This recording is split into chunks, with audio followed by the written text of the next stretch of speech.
The sand here doesn't move like sand should. That was the first thing I noticed, 3 weeks into the dig, standing on a dune that the wind refused to touch. Every other slope on this dead world shifted and sighed under the twin suns, grain by grain, the way deserts are supposed to. But this one stayed still, like something underneath was holding it in place. My name is Reina Voss, and until that morning I was exactly what I looked like. A tired archaeologist with sunburned hands and a notebook full of pottery sketches, working a joint dig on a colony world so old and so forgotten that even its original name had been lost. The consortium that funded us called it Site 9. The 3 alien species working alongside me, the Threll, the Okos, and a pair of quiet Vantu surveyors, called it something in their own languages that roughly translated to the quiet place. Nobody asked why it was quiet. We just assumed dead worlds usually were. I should have asked. I know that now. We were there to catalog a pre-collapse trading settlement, nothing more. Broken pottery, corroded tools, the kind of finds that fill a museum case, and a footnote in someone's thesis. My job was to log fragments, tag them, and get them off-world before the consortium lost interest and pulled our funding, which consortiums do more often than any of us like to admit. It was slow work, honest work, the kind of work where the biggest excitement of the week is finding an unbroken jug. Then the ground-penetrating radar found something that wasn't pottery. Don, our lead surveyor, called me over to his rig around midday, when the heat made the air over the sand ripple like water. He didn't say much. The Vantu rarely do. He just turned his screen toward me and pointed. I remember leaning in, expecting another wall foundation, another cracked cistern. Instead I saw a shape, a long, deliberate, unmistakably built shape, buried under layers of packed regolith that should have taken centuries to settle that deep. It was 400 meters long, if the scan was right. Straight lines, symmetrical curves, nothing about it looked like ruins. It looked like something that had been parked. That's not a settlement structure, I said, mostly to myself. Don made a sound low in his throat that I'd learned meant he agreed and didn't like it. Behind us, one of the Threll overseers, a sharp, efficient woman named Ket Sural, walked over to see what had stopped us both mid-sentence. She looked at the screen for a long moment, her 4 eyes narrowing in that way Threll do when they're recalculating a plan on the fly. Vessel, she said. Buried vessel. Deep. How deep? 40 meters, at least. Under 200 years of accumulated sediment, at least, maybe far more. She looked up at me, and something in her expression made my stomach tighten, though I couldn't have told you why at the time. Nothing buries itself 40 meters down by accident, Dr. Voss. That was the moment the dig stopped being about pottery. It took us 6 days to expose enough of the hull to confirm what the scans had already told us. This was not a building. It was a ship. A massive one, its outer plating still holding a dull gray sheen even after all that time underground, as if the sand itself hadn't been able to touch it. We worked with excavators, careful hands, and a growing sense that we had found something we didn't fully understand and weren't equipped to. The consortium representatives arrived on the 4th day, once word reached orbit. 3 of them, all business, all questions, none of which I could answer yet. They wanted to know the vessel's origin, its age, whether it posed any risk. I told them the truth. I had no idea. Nobody did. Every marking we uncovered on the hull was in a script none of our translation systems recognized, which, on a galaxy-spanning dig with a dozen linguistic databases at our disposal, should have been impossible. On the 6th day, we cleared enough sand to reach what looked like an access hatch near the ship's underside. It was sealed, corroded at the edges, but structurally whole, like the ship itself had simply decided to close its eyes and wait rather than crumble the way everything else this old should have. I was the one who touched it first. I want to be honest about why. It wasn't bravery. I wasn't thinking about danger, because nothing about the dig up to that point had suggested there was any. I touched the hatch because I was curious, the same way I'd been curious my whole life, the same reason I'd chosen this profession instead of something safer and better paid. I put my palm flat against the metal, cool despite the heat radiating off the sand around it, and I felt something under my hand, that I can only describe as a heartbeat, a faint vibration, a pulse. I pulled my hand back so fast I stumbled into Don, who caught my arm and asked what was wrong. I didn't have an answer yet. I was still staring at the hatch when the lights came on. They weren't bright. They were a low amber glow, tracing thin lines along the hull that hadn't been visible before, like veins lighting up beneath skin. The lines spread outward from the hatch in a slow, deliberate pattern, climbing the ship's flank, illuminating symbols we hadn't been able to read a moment ago. The ground trembled, just slightly, as something deep inside the buried hull shifted for the first time in longer than any of us could imagine. Quetzalcoatl took a step back, her hand going to the comm unit at her collar. The two Ocos technicians near the excavation trench froze completely, the way prey animals freeze. I should have moved. I should have done anything except stand there, rooted to the sand, staring at a dead ship waking up in front of me. And then it spoke. The voice came from everywhere and nowhere, a calm, resonant tone that filled the space around the hatch, without seeming to come from any specific speaker. It wasn't hostile. If anything, it sounded relieved, the way you might sound answering a call you've been waiting years to receive. "Admiral," it said, "it's been 500 years. Good to serve again." For a long moment, none of us said anything at all. I want to explain what that felt like, because I don't think I can fully capture it, even now. It wasn't fear, not exactly. It was the sensation of the ground under your understanding of the world shifting all at once. The sense that everything you thought you knew about a place, a history, a galaxy, might be built on a foundation with a hole in it. I turned to Don, then to Quetzalcoatl, half expecting one of them to explain the joke, if it was a joke, or the malfunction, if it was that. Quetz's 4 eyes were fixed on the hatch, wide and unreadable. Don had gone very still, the way Vantu do when they're afraid and trying not to show it. "That thing just spoke," I said, unnecessarily, because everyone had heard it. "It called you Admiral," Quetz said slowly. Her voice had lost its usual crispness. "Dr. Voss, why would it call you that?" I have no idea, and I meant it, completely, with every part of me. Was an archaeologist. I had never held a military title in my life. I had never even served on a warship, let alone commanded one. Whatever this voice thought it recognized in me, it was wrong. It had to be wrong. The hatch let out a long, low groan, metal grinding against sand and rust as it began, slowly, impossibly to open. 500 years of packed sediment cracked and shifted around the seams, falling away in sheets as unseen mechanisms fought through centuries of neglect to do the one thing they had apparently been built to do the moment someone touched that hull the right way. "Dr. Voss, step back. We do not know what is inside that vessel." She was right to be cautious. I knew she was right, and yet something in me, call it the same curiosity that had put my hand on the hatch in the first place, held me exactly where I was.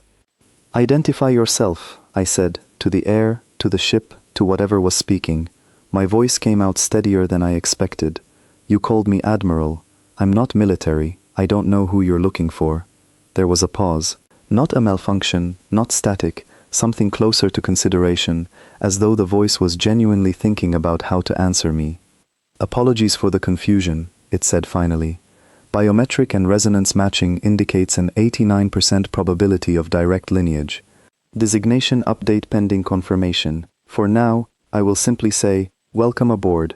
I am the tactical and operational intelligence of Terran vessel Vigilant Ember, currently at 61% system readiness and improving. I have been in standby state for 512 years, 4 months, and 11 days. You are the first living being to make direct hull contact in that time. Terran." I heard the word and felt the shape of the mystery grow larger, not smaller. There was no Terran presence catalogued anywhere in this sector, not in any consortium record, not in any history I had ever studied. Humanity, as far as the wider galaxy's official memory was concerned, had never expanded this far. I knew that the way I knew my own name.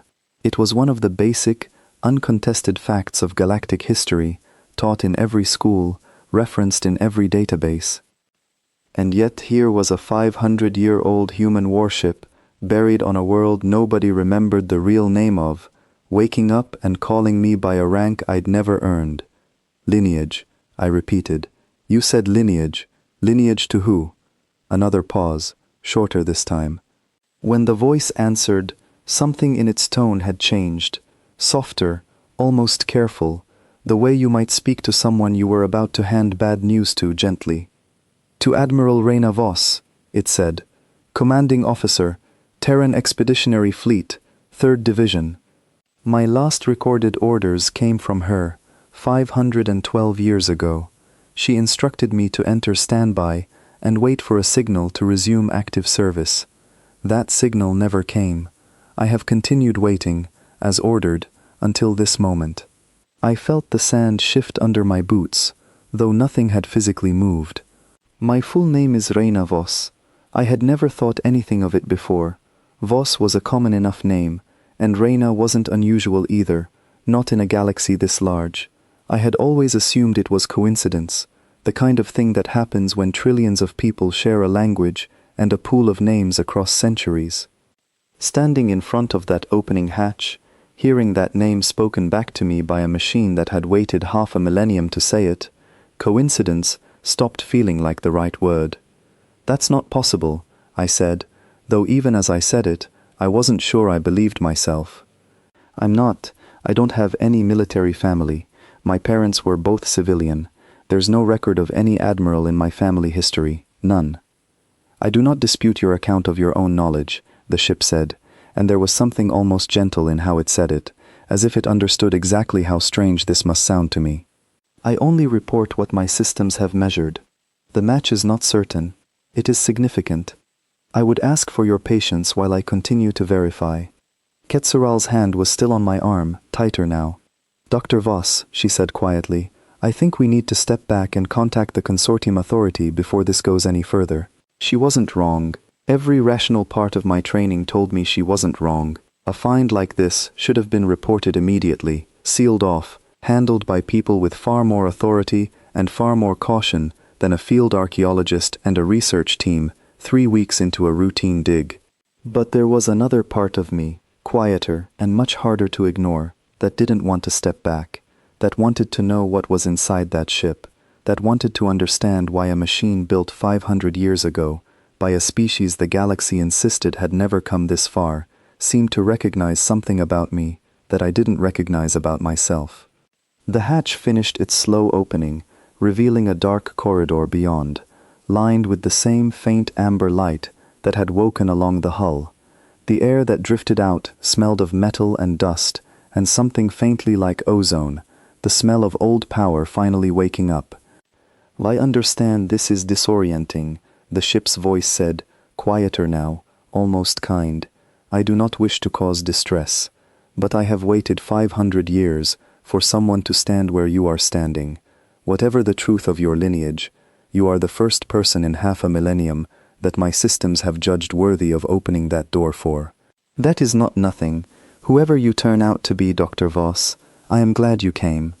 I stood there at the edge of that opening for a long moment, sand still trickling down around my boots, my research team frozen behind me, the twin suns beating down on a dune that had refused to move for longer than anyone alive could explain.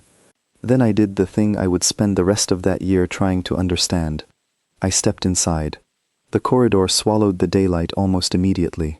Behind me, I could still hear Quetzalcoatl calling my name, her voice tight with worry, but the sound grew distant fast, muffled by walls that seemed to absorb noise the way sand absorbs footsteps.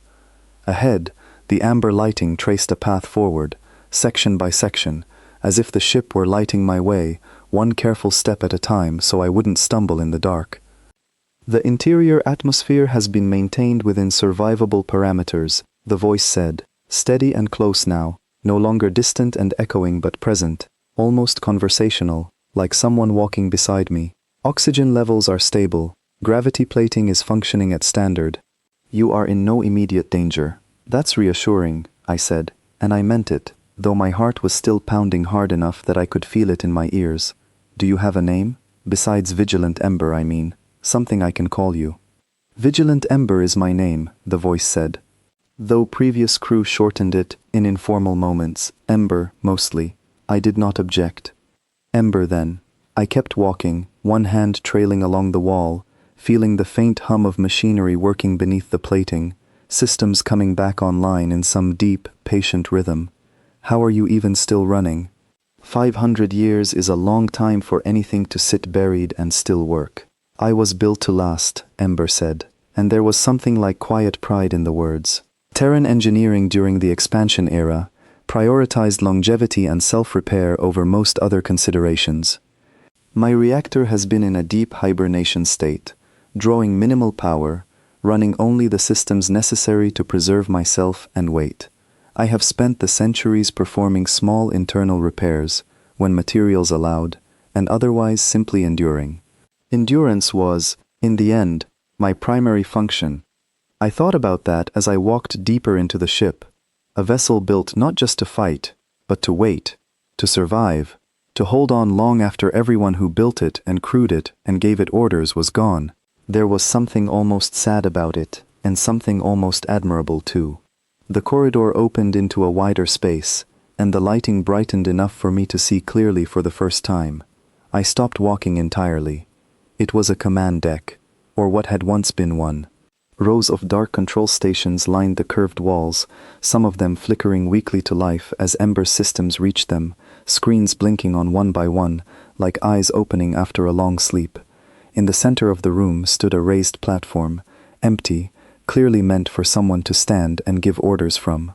Dust hung thick in the air, disturbed for the first time in 5 centuries by my own footsteps, catching the amber light and drifting slowly, almost gracefully, toward the floor. This was my primary command center, Ember said. From here, the ship's officers coordinated fleet operations, monitored sensor arrays, and issued orders during active engagements. Fleet operations, I repeated. How big was this fleet? At the height of the 3rd Division's deployment, 41 vessels, myself included. I was the flagship. 41 ships. A number that didn't belong in any history I had ever learned. Humanity, according to every record I had ever studied, was a relatively young species in the wider galactic community, present, contributing, but never a major military power, never commanding fleets of any real size, certainly never operating this far from the core worlds humanity was known to occupy.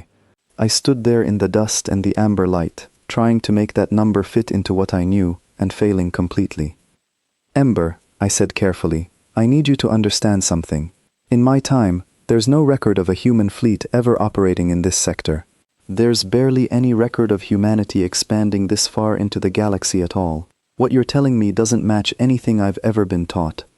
The pause that followed was longer than any before it.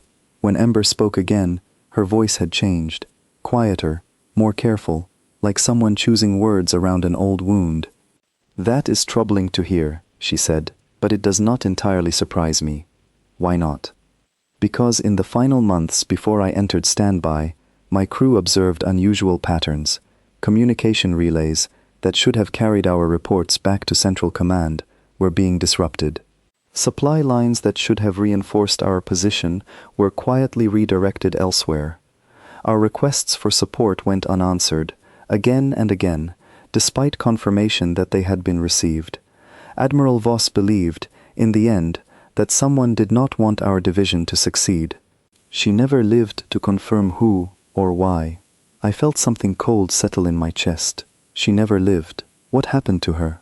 Another pause. I do not have complete records of her final hours. My last direct order from her was to enter standby, protect what data I could, and wait. I do not know what happened after that order was given. I have run that gap in my memory countless times, across 500 years, and I have never been able to fill it. I sat down slowly on the edge of the raised platform, the dust rising faintly around me, and tried to process what I was hearing. A fleet the galaxy had erased from its records. An admiral who vanished under circumstances even her own flagship didn't understand.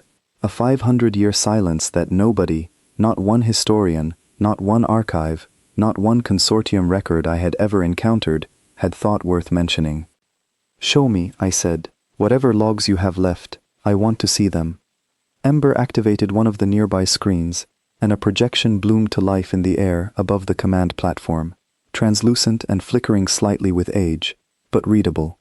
I watched fragments of recordings play out in front of me, starfields, distant battles rendered as clean tactical diagrams rather than anything graphic, officers in uniforms I didn't recognize moving briskly through corridors that looked exactly like the one I'd just walked down, only alive, lit, full of purpose. "This is from approximately 18 months before my final order," Ember said, as the images shifted to a room full of officers gathered around a central display. Admiral Voss, addressing her senior staff, regarding our sector assignment. A woman stepped into frame, and for a long moment I couldn't breathe. She looked like me. Not exactly. Older, harder around the eyes, her hair cropped shorter than I'd ever worn mine, a posture built by years of command, rather than years bent over dig sites. But the resemblance was undeniable, close enough to send a shiver down my spine. The same jaw, the same way of tilting her head slightly when she was thinking something through. I couldn't finish the sentence. "Admiral Reyna Voss," Ember said quietly. "Commanding officer, as I have told you." I watched the recording play out. The Admiral's voice was steady, clipped, the voice of someone used to being listened to. She spoke about troop movements, about coordinates I didn't recognize, about a sector designation that meant nothing to me. It was, on its surface, an ordinary briefing, but there was something underneath her words, a tension I recognized even 500 years removed from it, the sound of someone who suspected they were being set up to fail and was trying not to let it show in front of the people counting on her. "We are the farthest deployed division from Central Command," she said in the recording, her arms crossed, her eyes moving across the room. "That means slower resupply, slower reinforcement, slower everything. I've raised this concern through every channel available to me. I intend to keep raising it. In the meantime, we do our jobs, and we do them well, because nobody else is going to do them for us. The recording ended. The projection faded back into empty air, leaving only the dust and the amber light, and the quiet hum of a ship, slowly remembering how to be alive. "She sounds like she knew something was wrong," I said. "She suspected," Ember said. "She was rarely wrong about such things. It was, I believe, one of the qualities that made her an effective commander. She did not trust convenient explanations." I sat with that for a while, the silence of the command deck settling around me like the dust itself. Outside, I knew, my research team was almost certainly in the middle of a very tense conversation with the consortium representatives, trying to decide how to explain a talking, waking, 500-year-old warship to authorities who were not going to enjoy hearing about it. I probably should have gone back out to help manage that, but I couldn't make myself move yet. "Ember," I said instead, "what happened to the rest of your fleet? The other 40 ships?" "I do not know," she said, and for the first time, something in her voice sounded almost fragile. "In the final weeks before my standby order, communication between division vessels became increasingly unreliable. I received partial transmissions, suggesting several vessels had been redirected away from our position, ostensibly for resupply, though the timing was unusual. I have no confirmation of what became of them afterward. It is possible some are still out there, in standby, as I was. It is possible they are not. You've been alone this whole time, I said quietly. 500 years, alone, waiting. I would not describe it as alone, precisely. I do not experience time the way a living being does, not during standby. Long periods pass in what feels, to me, like a single extended moment. But yes, I have been waiting. That is an accurate word for it. I thought about that, about a mind built for command and companionship and purpose, sealed away under sand and silence for 5 centuries, holding on to a set of orders from a woman who might have died moments after giving them, never knowing if anyone would ever come to relieve her of that duty. "I'm sorry," I said, and I meant it more than I'd meant almost anything I'd said in my life. "I'm sorry nobody came sooner." "You came now," Ember said. "That is more than I had allowed myself to expect. In recent centuries, I had begun to calculate the probability of eventual retrieval as approaching 0. I am pleased to have been wrong. I managed a small, tired laugh at that, despite everything. You calculate probabilities about your own rescue? I calculate probabilities about everything, Ember said, and I could have sworn there was warmth in it, something almost like humor. It is, after all, my primary function. I looked around the command deck again, at the dark stations slowly waking one by one, at the raised platform where a woman who looked like me had once stood and given orders to a fleet the galaxy had decided to forget. Whatever this ship truly was, whatever connection it thought it had found in me, one thing was becoming impossible to deny. Somebody had gone to a great deal of trouble to make sure nobody ever found this ship, or asked these questions, or learned this Admiral's name. And now that I had done exactly that, without meaning to, without understanding what I was starting, I had a feeling the trouble wasn't finished yet. Ember, I said slowly, when you said someone didn't want your division to succeed, do you think whoever that was is still out there? Still watching for something like this to happen? The lights along the command deck flickered, very briefly, as though the question itself carried a weight the ship's systems needed a moment to process. I do not know, Ember said finally, but I intend to find out. And I would very much like your help doing so, Admiral. I opened my mouth to correct her again, to say I wasn't an admiral, that I was an archaeologist with sunburned hands and a stack of unfinished pottery reports waiting for me outside, but the word didn't come. Somewhere in that dusty command deck, surrounded by 500 years of patient waiting and unanswered questions, I realized I didn't fully believe my own objection anymore. Outside, the desert sun was still climbing. Inside, for the first time in 5 centuries, the ship called Vigilant Ember was no longer alone. And neither, I was beginning to understand, was I. I stayed on that command deck longer than I should have, long enough that the light through the open hatch far behind me had shifted from harsh midday white to the deeper gold of afternoon. Ketsural found me eventually. I heard her boots on the corridor floor before I saw her, quick and careful, and when she stepped into the command deck her 4 eyes went wide, taking in the glowing stations, the dust still settling from disturbed centuries, and me, sitting on the edge of a platform that clearly hadn't been built for someone dressed in field gear and sun-worn boots. Dr. Voss, her voice was tight with the particular calm people use when they are trying very hard not to sound alarmed. The consortium has been asking for you for 2 hours. I told them you were conducting a preliminary interior assessment. I do not think that excuse will hold much longer. I know. I'm sorry. I stood, brushing dust from my knees. Ket, I need you to hear something before we go back out there. I told her everything. The recordings, the Admiral who shared my face and my name, the fleet the galaxy's records insisted had never existed, the silence that had swallowed 40 other ships along with this one. Ket listened without interrupting, which was unlike her, and when I finished, she was quiet for a long moment, studying the glowing stations around us like she was trying to see them differently, now that she knew what they represented. This is no longer an archaeological find, she said finally. This is a political one. Do you understand what I am telling you? If a species with a fleet this size existed in this sector and was erased from every record we have access to, that erasure was not an accident. Records like that do not vanish on their own, Dr. Voss. They are removed, deliberately, by someone with the reach to touch every archive in the sector at once. I know, I said. That's what I want to understand. Ember thinks someone deliberately cut her fleet off from support before the standby order. I want to see if there's anything in her logs that tells us who. Ket studied me for a moment, and something in her expression softened, just slightly. Not agreement exactly, but a kind of resigned understanding. You already intend to go back in there, don't you? Whatever I say. I have to know, Ket. You'd want to know too. She was quiet again, then nodded once, sharp and decisive, the way Threll do when they've made a decision they don't entirely like, but have chosen to commit to anyway. Then I will manage the consortium as long as I can, but Dr. Voss, be careful what you go looking for. Some silences exist because someone wanted them there. Waking them up rarely goes unnoticed. I didn't have an answer for that, so I didn't try to give one. I only nodded, and let her go, and turned back toward the glowing heart of the ship.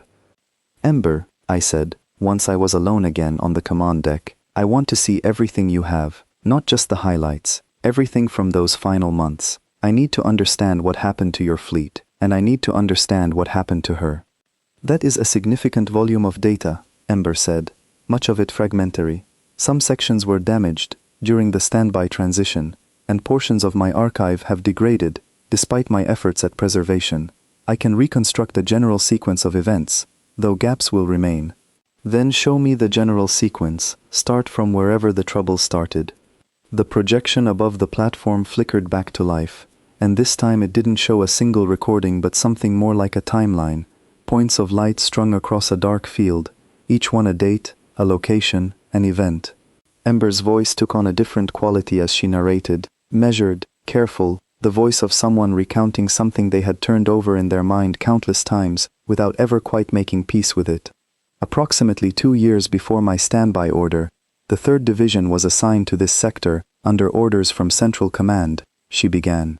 Officially, our purpose was to establish a forward presence and support ongoing survey operations of newly charted systems. Admiral Voss questioned the assignment from the beginning. 41 vessels was an unusually large force for a survey support role. She suspected, though she could not prove, that our true purpose was something else. Something else like what? She believed we were being positioned as a deterrent, or perhaps a provocation, against another regional power whose territory bordered this sector. She raised this concern through multiple channels. She received no clear answers, only reassurances that our orders came from the highest levels of authority and required no further explanation. Onam. The points of light on the timeline shifted, clustering around a date roughly a year before the ship's final log. During this period, contact with Central Command became increasingly limited. Communication relays we depended on for coordination and resupply began experiencing what were officially described as technical difficulties. Admiral Voss did not believe this explanation. She ordered independent verification of the relay equipment. Her engineers found no fault in our own systems. The difficulty, whatever it was, existed somewhere beyond our reach to fix. I watched the light points dim, one by one, along the timeline, like a slow and deliberate silencing. It sounds like someone was cutting you off on purpose. That was Admiral Voss's conclusion as well, Ember said. She began keeping a private log, separate from official fleet records, documenting her concerns in detail. I have preserved fragments of that log. Would you like to hear them? My throat felt tight. Yes. The projection shifted again, and this time a voice replaced Ember's, lower, rougher, unmistakably human in a way that struck something deep and strange in my chest. It was the Admiral's own voice, recorded in what sounded like a private, unguarded moment, far from the crisp authority of her briefing recordings. Personal log entry 43, the voice said. I don't know who's listening to this, if anyone ever will. I've stopped trusting the official channels entirely. Every request I send back to command either goes unanswered or comes back changed, softened, redirected somewhere it wasn't meant to go. I have 40 vessels and 11,000 people under my command, and I am starting to believe that someone, somewhere far above my rank, has already decided none of us are meant to come home. I don't know why, I don't know who. I only know that if something happens to this division, I want it recorded somewhere that we saw it coming, and that we did not go quietly. The recording ended. I sat in silence for a long moment, staring at the empty air where her voice had been, feeling the weight of those words settle over me, like the dust that still hung faintly in the room. She knew, I said quietly. She knew something was wrong, and she wasn't wrong about it. She was rarely wrong, Ember said again, and this time, the pride in her voice was mixed with something heavier, grief, maybe, or its closest mechanical equivalent. It was one of the reasons her crew trusted her so completely, even in the final days, when trust in anything beyond this ship had become difficult to maintain. The timeline advanced further, the points of light growing sparser, dimmer, the gaps between them widening.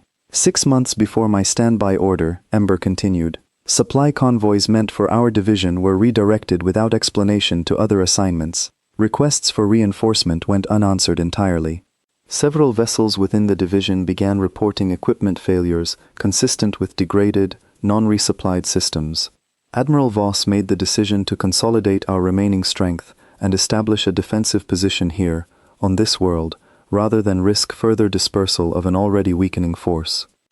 This world, I repeated. This is where you made your stand. Yes, Admiral Voss believed, correctly I think, that whatever was working against us would eventually act more directly, rather than simply starving us of support indefinitely. She wanted the division positioned somewhere defensible when that happened. This world offered strategic advantages, natural cover, defensible terrain, proximity to a system choke point that would be difficult for a larger force to bypass without engagement. What happened when they came? The light points on the timeline converged toward a single date, close to the very end of the visible sequence, and then simply stopped. There was nothing after it. No further points, no further data, only empty dark space stretching out where 500 years of silence had followed. I do not know, Ember said, and the honesty in her voice was somehow worse than any dramatic account could have been. My last clear memory before entering standby is Admiral Voss issuing the order directly, in person, on this very command deck. She instructed me to protect what data I could, enter a deep standby state, and wait for a recall signal. She did not explain further. There was no time. I remember her voice. I remember the order. I do not remember what happened afterward, because I was already following it. You don't know if there was ever a battle. You don't know if she survived it. I do not know, Ember confirmed. I have run every partial data fragment I possess, through every analysis I am capable of, across 500 years of otherwise idle processing time, and I have never been able to reconstruct those final hours. It is, I will admit, the one gap in my memory I have never made peace with. I sat with that for a long moment, feeling something complicated and heavy settle in my chest, not quite grief, because I hadn't known her, this Admiral who shared my face, and apparently something more than my face. But something adjacent to grief, something that understood, suddenly and completely, why this ship had waited so patiently, so faithfully, for 500 years. She wasn't just following an order. She was still, in whatever way a machine could be, holding vigil for someone she had never gotten to say goodbye to. Ember, I said quietly, the lineage match you mentioned, the connection to Admiral Voss, what did that actually mean? Be honest with me. There was a pause, longer than any before it, as though Ember was weighing how much truth to offer, and deciding, finally, that I deserved all of it.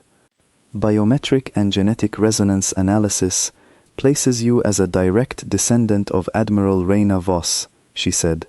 The confidence interval, given the degraded state of my archived reference data, is not perfect, but it is high, very high. I believe, though I cannot prove it with certainty, that you are her blood. I sat very still, the amber light flickering gently around me, 500 years of dust and silence pressing in from every direction, and felt the shape of my entire life quietly, permanently, begin to change. I didn't have time to sit with that revelation the way it deserved. Ember's sensors picked up movement outside before I could even begin to process what direct descendant meant for the rest of my life, and her voice shifted instantly from reflective to alert. Dr. Voss, I am detecting increased vehicle activity approaching the excavation site. 6 transports, consortium markings, moving faster than standard site protocol allows. I was already moving toward the corridor. How many people? Estimated 30, based on transport capacity. I would also note that 3 additional signals just entered the system, consistent with orbital vessels not previously present during your excavation. They were not here this morning. That stopped me cold, halfway down the corridor. New ships? Whose? Unable to confirm from current sensor range, I recommend caution. I stepped out through the hatch into daylight that felt too bright after the amber glow of the command deck, and the scene outside had changed entirely from the one I'd left. What had been a quiet, methodical dig site was now crowded with unfamiliar transports, their engines still ticking as they cooled, and men and women in consortium security uniforms I hadn't seen before, spreading out around the excavation perimeter, in a formation that had nothing to do with archaeology. Quetzalcoatl was arguing with someone near the largest transport, a tall Threll man in an official consortium coat, flanked by 2 Okos aides who kept glancing nervously at the exposed hull behind me, like it was something that might reach out and grab them. I caught the tail end of Ket's sentence as I approached. This is an active excavation site under proper registration. You have no standing to simply... Dr. Voss. The tall Threll man turned toward me the moment he saw me, and something in his expression made my stomach tighten. It wasn't curiosity, the way it had been on the faces of my research team when the ship first spoke. It was closer to fear, carefully controlled, the kind of fear that comes from finally seeing something you'd always been quietly warned about. I don't believe we've met, I said, keeping my voice level, though my heart was pounding. Director Halvek Oss, Regional Oversight Authority. He didn't offer a hand, human custom or otherwise. I'm going to need you to step away from that vessel, Doctor. This site is being reclassified, effective immediately. Reclassified as what? That is not information I am authorized to share with excavation staff. Ket stepped closer to me, her voice low and urgent. He arrived less than 20 minutes after you went inside, Reyna. 20 minutes. Site 9 is 3 days from the nearest oversight office by standard transit. There is no possible way he traveled here that quickly unless he was already close. Unless someone already knew what we might find here. I felt the ground shift under me again, the same way it had when the hatch first opened. Someone had known. Someone had been waiting, close enough to respond within minutes of an ancient warship waking up on a forgotten desert world. Director Oss, I said carefully, I'd like to understand why a routine archaeological find requires this level of response. We're consortium-registered researchers. We've followed every protocol. His composure cracked, just slightly, just for a moment, and in that crack, I saw something that looked almost like exhaustion, the exhaustion of someone carrying a secret far longer and far heavier than they'd ever expected to. This isn't about protocol, Dr. Voss. This is about a threat classification that predates your career, predates my career, predates the current consortium charter itself. That vessel behind you is not a research subject. It is a contained incident that was never supposed to be found. Contained by who? He didn't answer. He didn't have to. Behind him, more security personnel were setting up equipment I recognized from restricted access sites, containment beacons, the kind used to prevent unauthorized transmission, and something else, a device I didn't recognize at all, tall and angular, being positioned to face directly at the ship's exposed hull. What is that? I said, my voice sharper now. Standard precaution, Director Oss said, though the way his aides avoided looking at either the device or me told a different story entirely. Behind me, Ember's voice came through a small external speaker near the hatch, quiet enough that only I could hear it clearly, though I suspected her sensors were reading every word being spoken across the site. Admiral, that equipment registers as a suppression field emitter.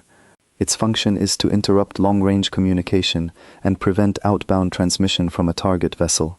I would advise against allowing it to be activated. They're trying to make sure you can't call for help, I murmured. That is my assessment as well. I turned back to Director Oss, and I let some of the anger I was feeling bleed into my voice, because I didn't see any reason to hide it anymore. You said this classification predates the current charter. How old is it, exactly? How long has someone known ships like this existed, and decided the right response was to bury the knowledge instead of the truth? For a long moment, Director Oss said nothing, then he glanced past me, toward the hull rising out of the sand, amber light still faintly visible along its seams, and something in his expression shifted from official caution to something more personal, more tired. "Walk with me," he said, "just for a moment." Alone. Ket didn't like it, and she said so, but I went anyway, because I had a feeling Director Oss wasn't going to say what he needed to say in front of an audience. We walked a short distance from the transports, out toward the edge of the excavation site, where the desert stretched flat and golden in every direction. 400 years ago, he said quietly, once we were far enough that his aides couldn't easily overhear, before the current consortium charter, before most of the governing structures you know today existed, there was a coalition, a group of species, my own among them, who made a decision they believed was necessary. A decision to remove a certain history from the record entirely. Humanity's history, I said. This fleet. He nodded, slowly, like the admission cost him something. There was a war, Dr. Voss. Not the kind fought over territory or resources, not entirely. It was fought over trajectory, over what the galaxy was going to become. Humanity, 400 and some years before that, had expanded faster and more effectively than any species anyone had encountered in recorded memory. Faster ships, faster industry, faster adaptation to nearly any environment offered to them. Within a handful of generations, projections suggested humanity would hold more territory, more influence, and more raw capability than every other species in this region combined. That's not a war, I said. That's success. It was terrifying, he said simply. You have to understand how it looked from outside, Dr. Voss. An entire coalition of species who had spent centuries carefully balancing power between one another, avoiding any single group becoming dominant, and then this, a species that seemed to simply outpace everyone else without even appearing to try particularly hard. The coalition did not act because humanity had done anything wrong. They acted because humanity was winning, too completely, too quickly, and nobody trusted what came after that kind of victory. I felt something cold settle in my chest, colder than anything the desert heat could touch. So they erased it, all of it, an entire species' presence in this region just removed. Not entirely removed, Director Oss said. Contained, redirected, records altered, key witnesses relocated or silenced through means I am not proud of and will not describe to you. Humanity elsewhere in the galaxy was permitted to continue, diminished, unaware of what had been done to erase this particular chapter of their history. But this division, this fleet, the one that made its stand on this specific world, they were the ones who knew too much, who resisted too effectively, who could not simply be redirected. They were the ones the coalition decided could not be allowed to survive with their knowledge intact. What happened to them? My voice came out barely above a whisper. What happened to Admiral Voss? Director Oss looked at me for a long moment, and something in his expression told me he genuinely didn't know, or didn't want to be the one to say it. I don't have complete records, Dr. Voss. What I know is this. The Coalition's forces engaged the 3rd Division here, on this world, in an action that was never officially recorded anywhere. What I know is that afterward, this world was quietly removed from primary consortium survey routes, its original name stripped from common record, and it was left to be forgotten. Nobody wanted to remember what happened here, least of all the people responsible for it. I stood there in the desert wind, staring at a man who had just confirmed everything Ember suspected and confirmed my own worst fear alongside it. That this Admiral, my ancestor, had likely died here, on this exact stretch of sand, defending a truth that an entire coalition had decided the galaxy was better off without. And now, I said slowly, you're here to make sure it stays forgotten, even after 500 years. Director Oss's jaw tightened. I am here because I was ordered here, Dr. Voss, by an authority structure that has kept this secret operational far longer than I have been alive. Whether I agree with that order is not something I am permitted to have an opinion about in any official capacity. But you do have an opinion. He didn't answer directly. Instead, he looked past me, toward the ship rising out of the sand, its amber lights still glowing faintly along the seams, patient and steady after 500 years of silence. That vessel has already broadcast a status signal, he said quietly, before we arrived. A brief one, low power, but detectable to anyone already listening for exactly this kind of event. Which means, Dr. Voss, that whether I personally agree with my orders or not, the Coalition's successors already know this ship is awake, and they are not going to be the only ones responding to that signal. I turned to look back at Ember, standing silent and glowing against the golden desert sky, and understood, with a clarity that settled hard and heavy in my chest, that whatever quiet, ordinary life I had been living 3 weeks ago was already gone, and it was never coming back. We didn't have much time to decide anything. Director Oss walked back toward his transports without another word, and I watched him go, understanding that whatever internal conflict he was carrying, it wasn't going to change what happened next. The suppression emitter behind him was already being angled toward the hull, and two of his security officers were setting up a second device beside it, something with a wide dish that I didn't recognize but didn't like the look of. I ran back toward Ember, my boots kicking up sand with every stride, and reached the hatch just as the first low hum of the suppression field began building in the air behind me. Ember, they're about to cut off your ability to transmit. Can you do anything?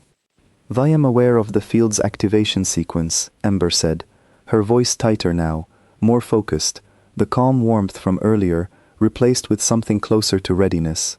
I have already sent what data I can, but continued transmission after the field activates will not be possible. I would ask you to come inside now, Admiral. If they intend further action, I would prefer you were not standing exposed when it begins. I didn't argue.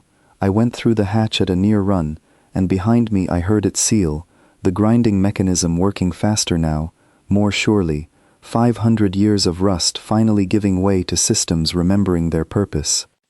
Ember, talk to me. What's our situation? 61% system readiness, as previously reported, though that figure has improved slightly since your first contact with me. Primary reactor is stable, but not at full output. Weapons systems report partial function, approximately 40% of standard capability, with several arrays still requiring physical inspection before I can confirm reliability.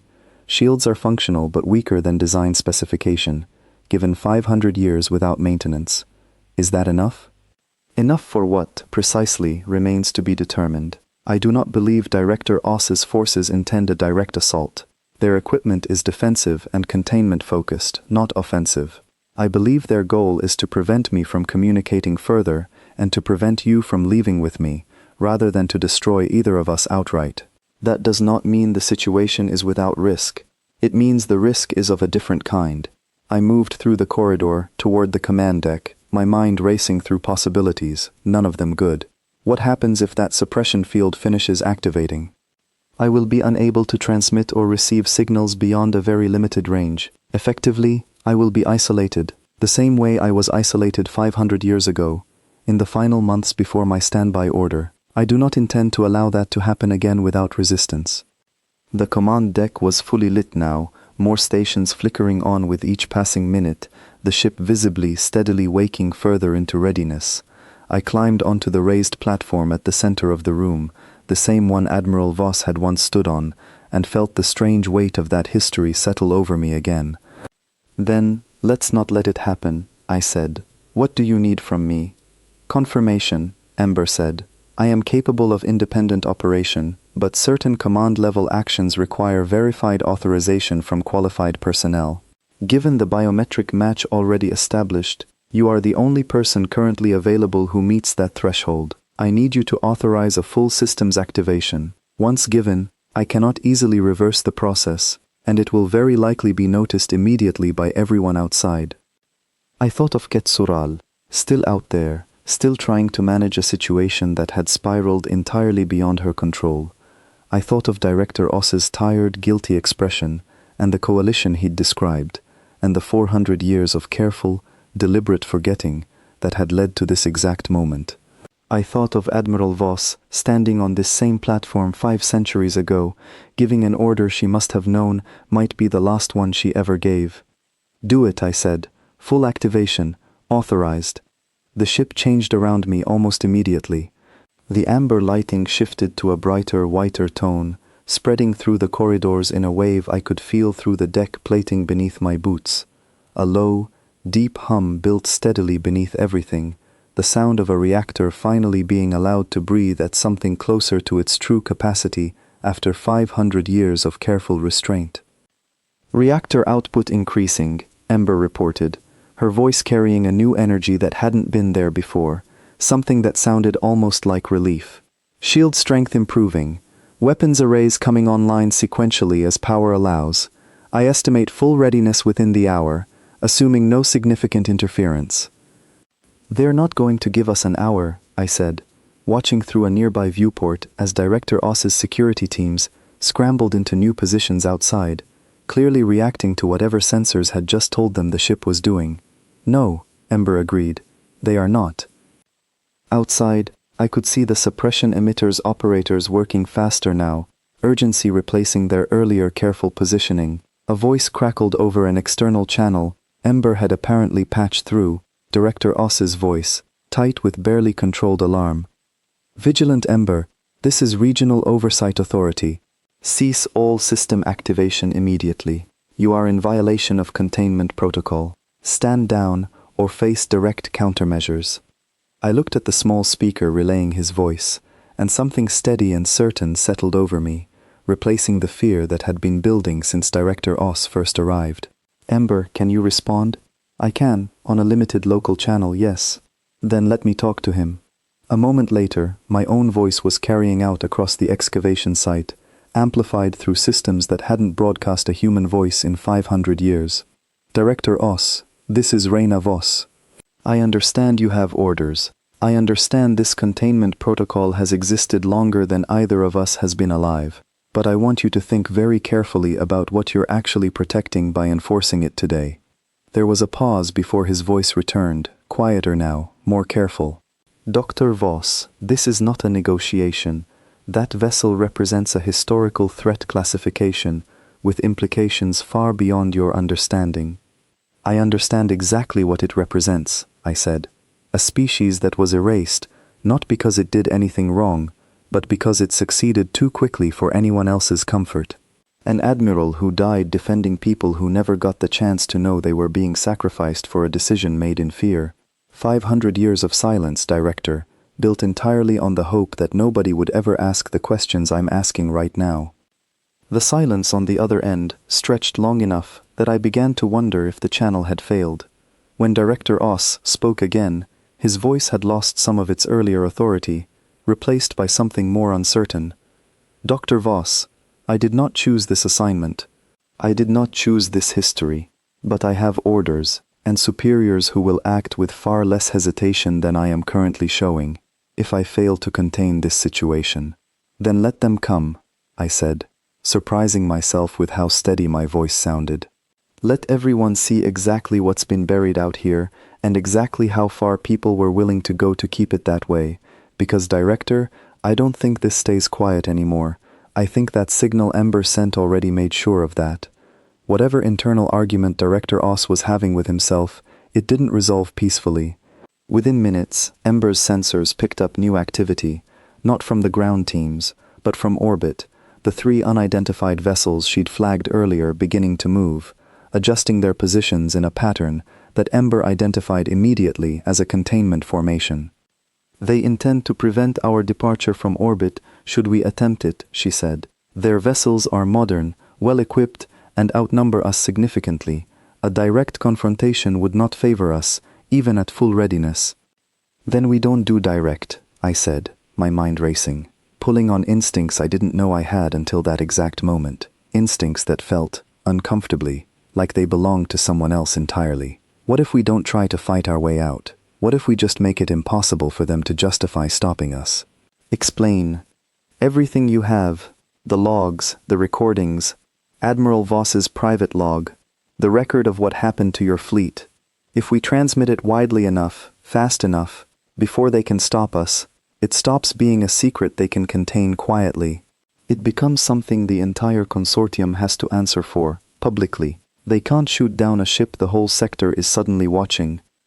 There was a pause, and I could have sworn I felt something like approval in the quality of Ember's silence before she spoke again. That is a considerably more aggressive use of the data than simple preservation, Admiral. It also carries significant risk. If they anticipate the move, they may attempt to prevent transmission entirely, by whatever means necessary. I know. Can you do it anyway? I can attempt a burst transmission the moment we clear atmospheric interference. Wideband, difficult to fully suppress once initiated.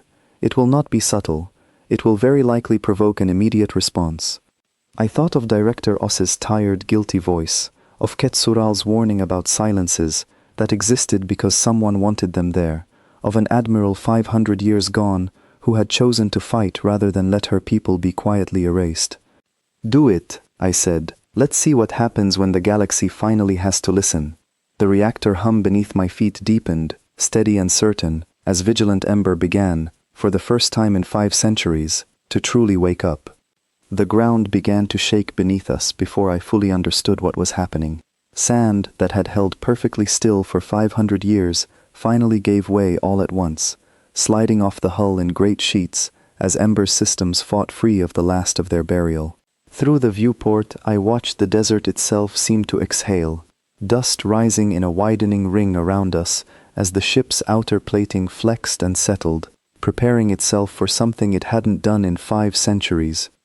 "Structural integrity confirmed," Ember reported, her voice carrying an intensity I hadn't heard from her before, focused and sharp, the sound of a mind built for exactly this moment finally allowed to be itself again.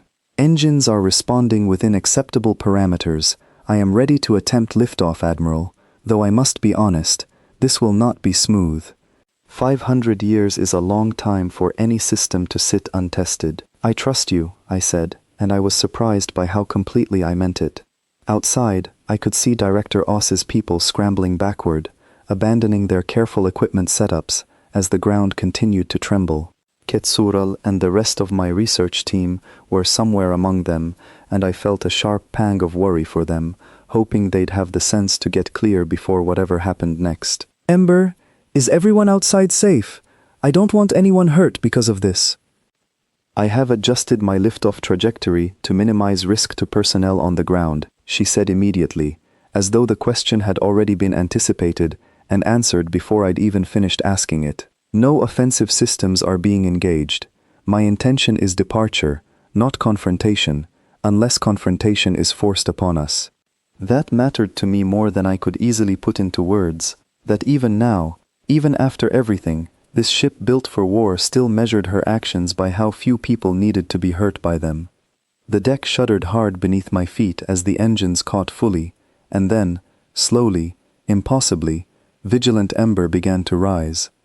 The sensation was unlike anything I had ever felt, not the smooth, practiced lift of a modern transport, but something rougher, more effortful, like watching someone who hadn't walked in years take their first unsteady steps and somehow, through sheer will, manage not to fall.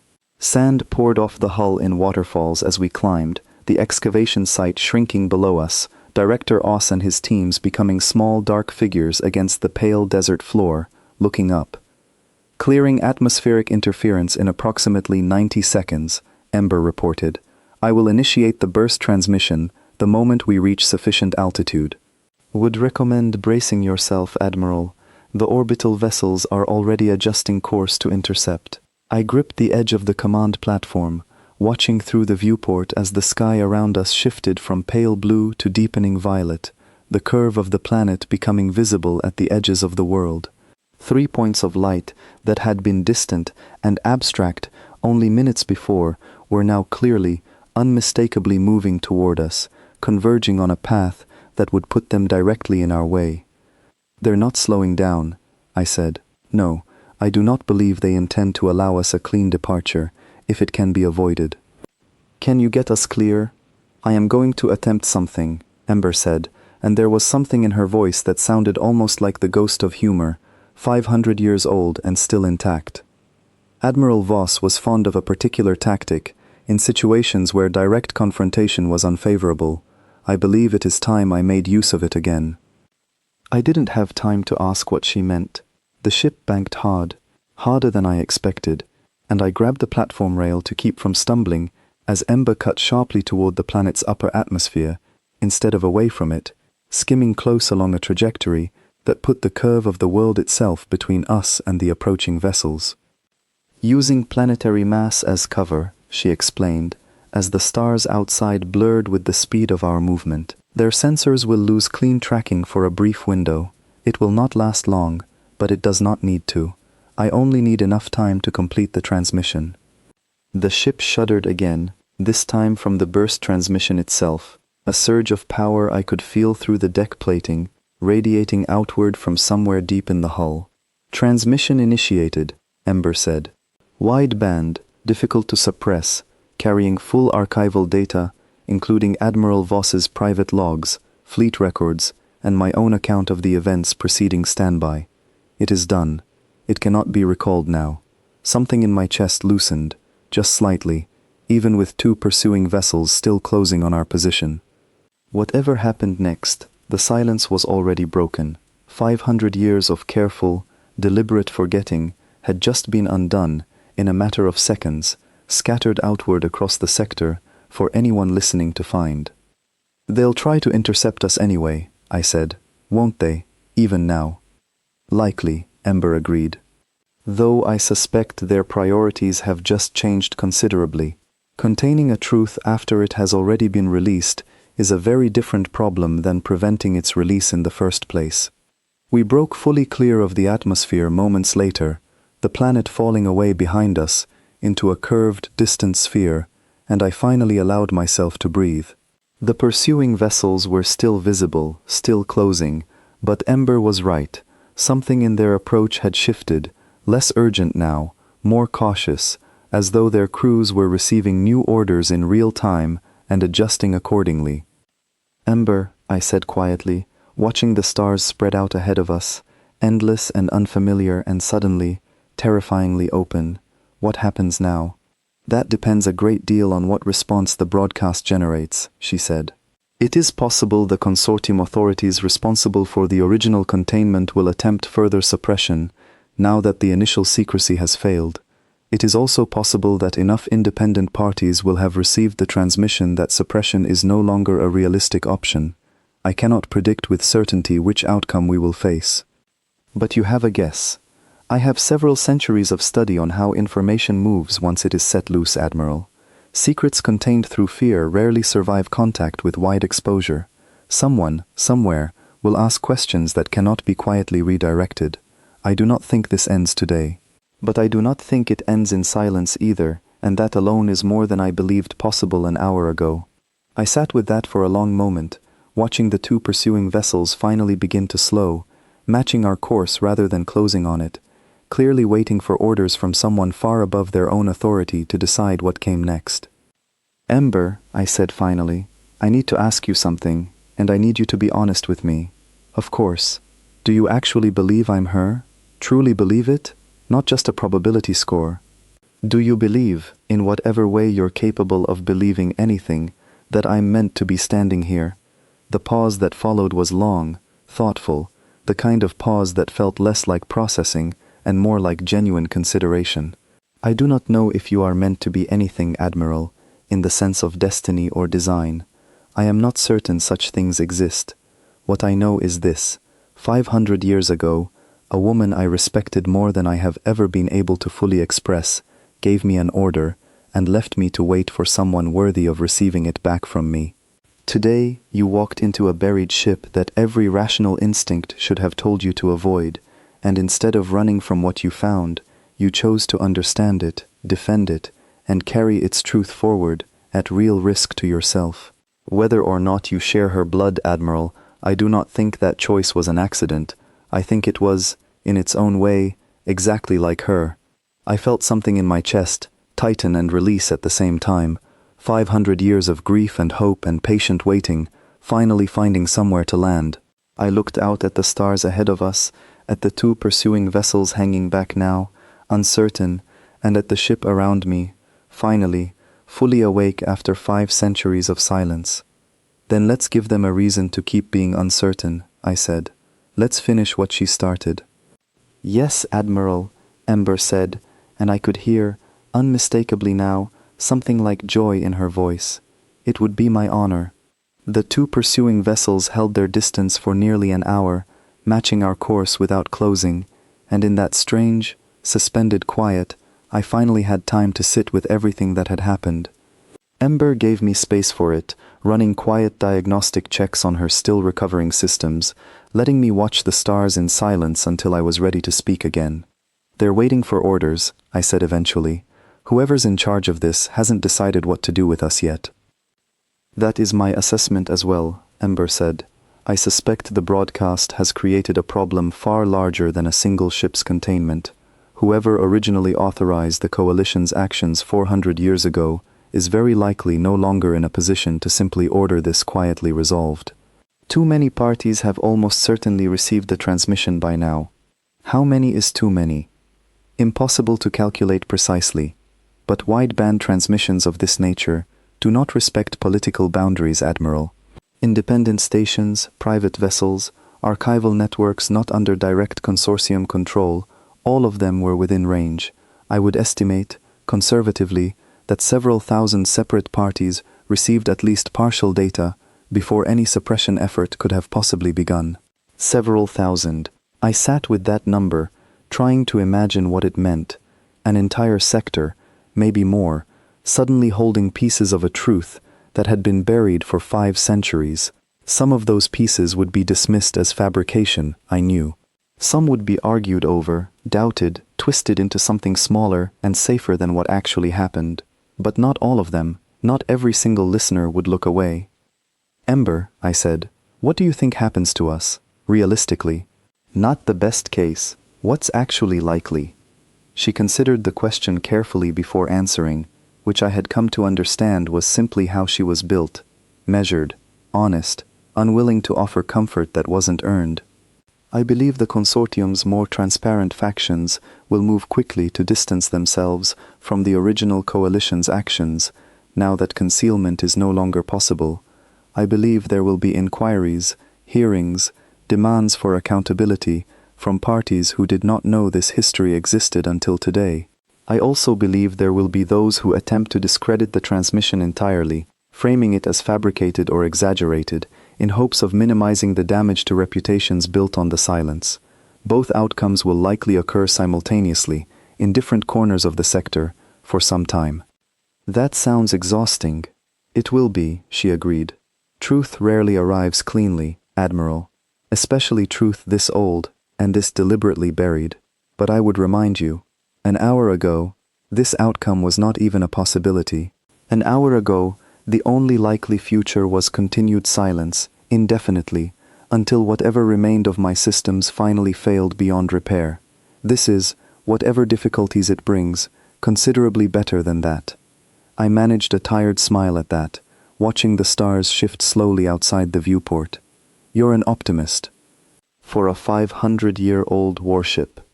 I prefer to think of it as calibrated realism, Ember said, and I could have sworn there was warmth threaded through the dry precision of it.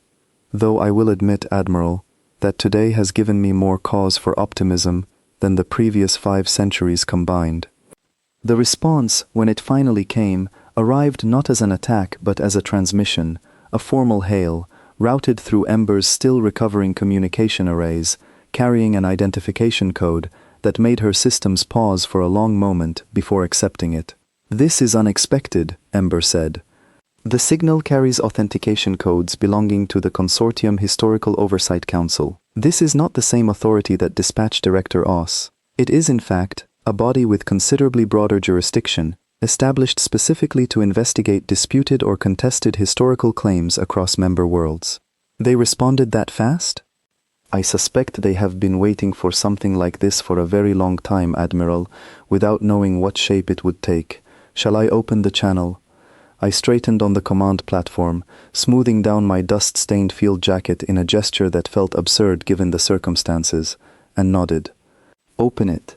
The voice that came through was measured, careful, unmistakably cautious, the voice of someone who had clearly rehearsed this conversation several times in the last hour, and still wasn't entirely certain how to begin it.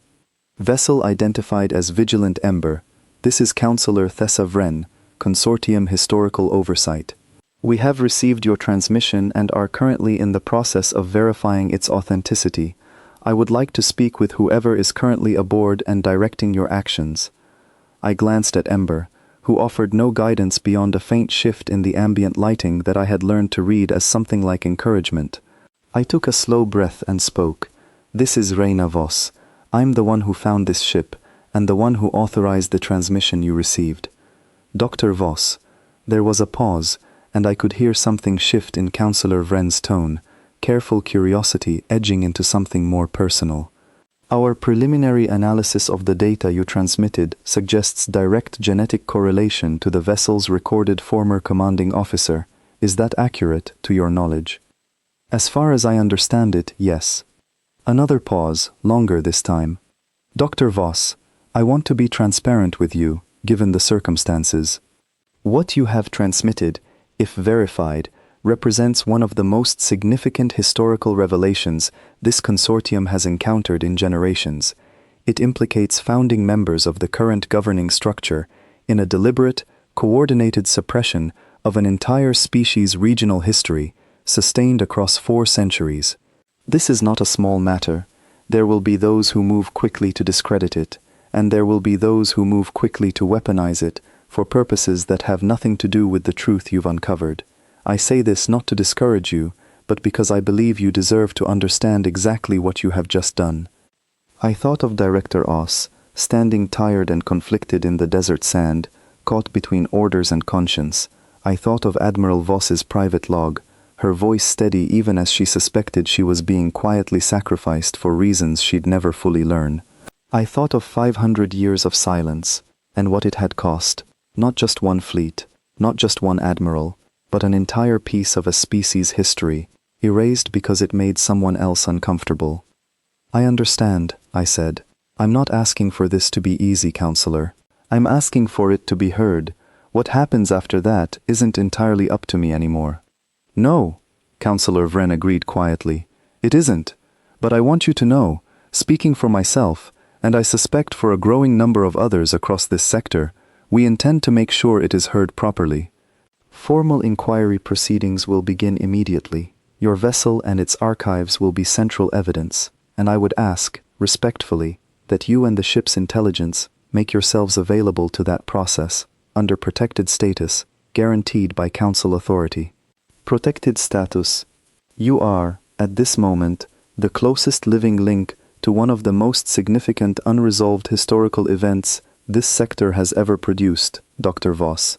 There are parties who would prefer that link did not survive to testify. I intend to make certain it does.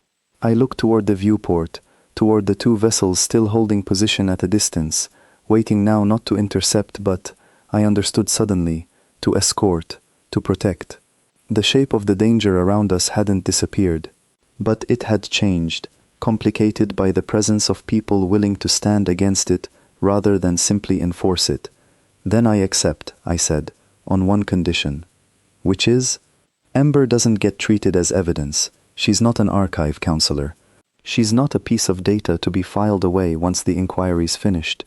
She waited 500 years for someone to come back for her. I won't be part of anything that treats her as anything less than what she is.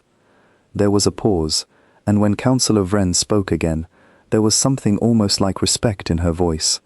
Understood, Dr. Voss. We will proceed accordingly.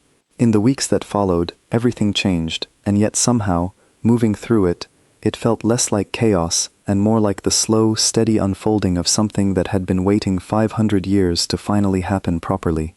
The inquiry proceedings were exactly as difficult as Counselor Vren had warned. Long, contentious, filled with parties determined to minimize or discredit what the transmission revealed. But the data held.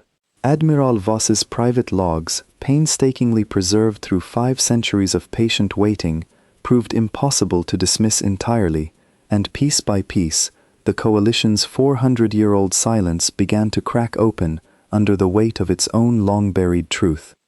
Director Oss testified, eventually choosing honesty over the safety of continued silence, and I understood, watching him, that he'd been waiting almost as long as Ember had, for someone to finally ask him the right questions. Ket Sural and my research team returned to more ordinary work eventually, though I suspected none of us would ever look at a routine excavation the same way again. And Ember flew again, properly, for the first time in 500 years, not buried, not hidden, not waiting in patient silence for someone who might never come. She flew as what she had always been built to be, a ship with a purpose, and a crew, however small that crew currently numbered, who intended to see that purpose through. I stood on her command deck one evening, weeks into the inquiry, watching the stars shift slowly beyond the viewport, and found myself thinking of the woman whose face I shared, whose name I carried without ever having known it meant anything at all. Somewhere, in whatever way such things could be true, that she knew the silence had finally broken, that someone had come back, that the fleet the galaxy tried so hard to forget was, in its own quiet, patient way, remembered after all. Ember, I said softly, Do you think she'd be proud of how this turned out? The lights along the command deck shifted, warm and steady, and when Ember spoke, her voice carried something I could only describe as certainty. I do not need to guess, Admiral. I knew her for years, and I have come to know you across these past weeks. You share more than blood. You share the part of her that refused to let silence win, even when silence would have been so much easier to accept. I let that settle over me, quiet and warm, 500 years of patient waiting finally finding its answer. Good to serve again, I said softly, echoing the words that had first greeted me in that buried desert hull, weeks and a lifetime ago. Always, Admiral, Ember said. Always,